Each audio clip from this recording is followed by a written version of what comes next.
ایمان والے بندے کو ذکر کی عادت رکھنی چاہیے.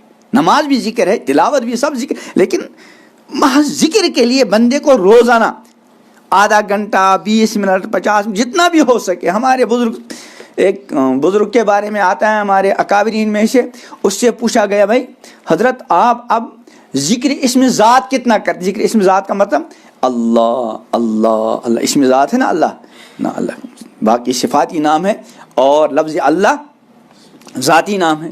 تو اللہ اللہ کو صوفیہ کی اصطلاح میں ذکر اسم ذات کہتے ہیں. کہ ذکر اسم ذات کتنا کرتے ہیں آپ حضرت؟ فرمایا بھائی اب زیادہ نہیں ہوتا، بس 24 گھنٹے میں 1.25 لاکھ مرتبہ.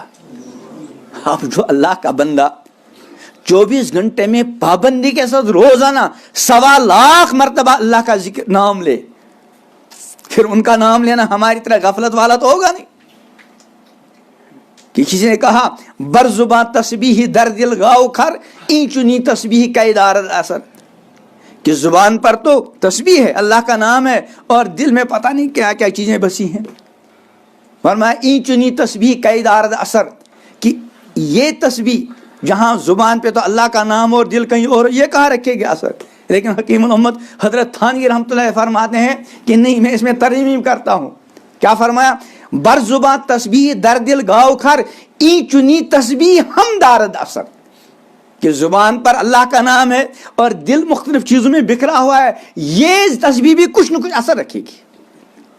اگر بندہ شروع میں نام لیتا رہے، جی لگے دل کہیں ادھر جا رہا ہے کہیں ادھر جا رہا ہے، لیکن زبان پر بہرحال اللہ کا نام جاری ہے، تو حکیم الامت نے اس میں ترمیم کی.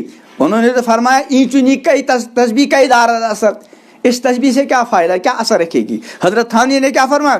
این چنی تسبیح ہم دارد اثر، کہ اس جیسی تسبیح بہرحال کچھ نہ کچھ اپنا اثر رکھے گی. تو اس لیے تو ایک تو تھوڑا بہت وقت آدمی روزانہ پابندی کے ساتھ نکالے اور تنہائی میں بیٹھے، میں ہوں اور میرا اللہ ہے. اس کو ضروری سمجھے. 15 منٹ ہو، 20 منٹ ہو یا اس سے کم ہو، لیکن ہو پابندی. اس لیے ایک موقع پہ آپ نے فرمایا کہ اللہ تعالیٰ کو پسندیدہ عمل کون سا؟ فرمایا ما دیم علیہ و ان قل، کہ اللہ کے یہاں پسندیدہ عمل وہ ہے جس پر مداومت ہو، پابندی ہو، ہمیشگی ہو. و ان قل، اگرچہ تھوڑا ہو. ایک بندہ پابندی سے ہمیشہ سے 2 رکعت تہجد پڑھتا ہے لیکن ناگا کبھی کرتا نہیں، اور دوسرا کبھی تو 2/3 رات جاگتا ہے لیکن کبھی پوری رات سوتا ہے. اگر ہم تعداد کے اعتبار سے دیکھیں گے، اس کی 30 رات میں 60 رکعتیں، اور اس کی 30 دن میں جب ہم نے شمار کر لیا تو 200 رکعتیں. لیکن اس کے باوجود محبوب کون سا ہے؟ وہ 60 رکعت والا.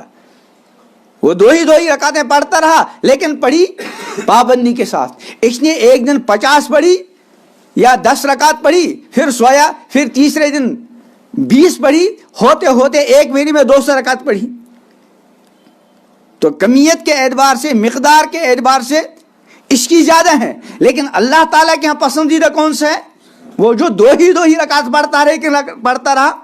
تو ایک تو تھوڑا وقت نکالیں پابندی کے ساتھ، اور پھر اللہ کا خود حکم ہے چلتے پھرتے فَإِذَا قَضَيْتُمُ الصَّلَاةَ فَاذْكُرُوا اللَّهَ قِيَامًا وَقُعُودًا وَعَلَىٰ، اس کی بھی پابندی. اور اللہ تعالیٰ سے مانگنے کا سلسلہ بندہ کبھی چھوڑے نہ، مانگتا رہے.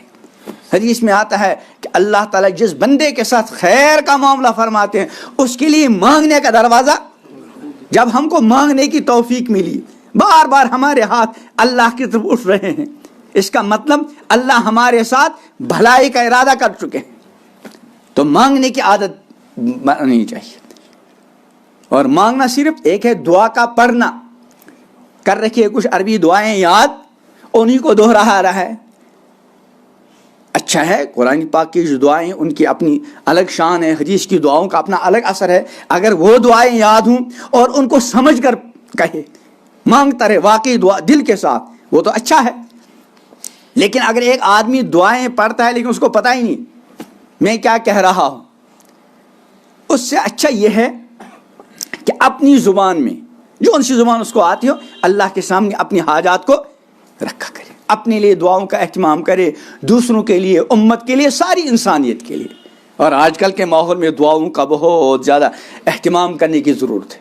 حدیث میں ہے اگر کوئی مسلمان بیچارہ مغرب میں پریشان ہے، مشرق میں رہنے والے کو اس پریشانی کو اپنے اندر محسوس کر لینا چاہیے۔ اور مسلمان تو پوری انسانیت کے لیے خیر خواہ اور ہمدرد ہے۔ کنتم خیر امت اخرجت للناس، تم بہترین امت ہو، تم کو لوگوں کی نفع رسانی کے لیے پیدا کیا، ساری انسانیت کے لیے دعا، امن کی دعا، سلامتی کی دعا، بہتری کی دعائیں۔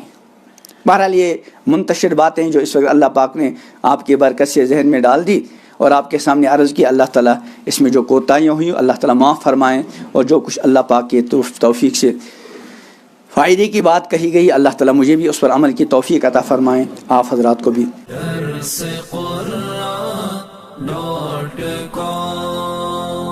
www.darsequran.com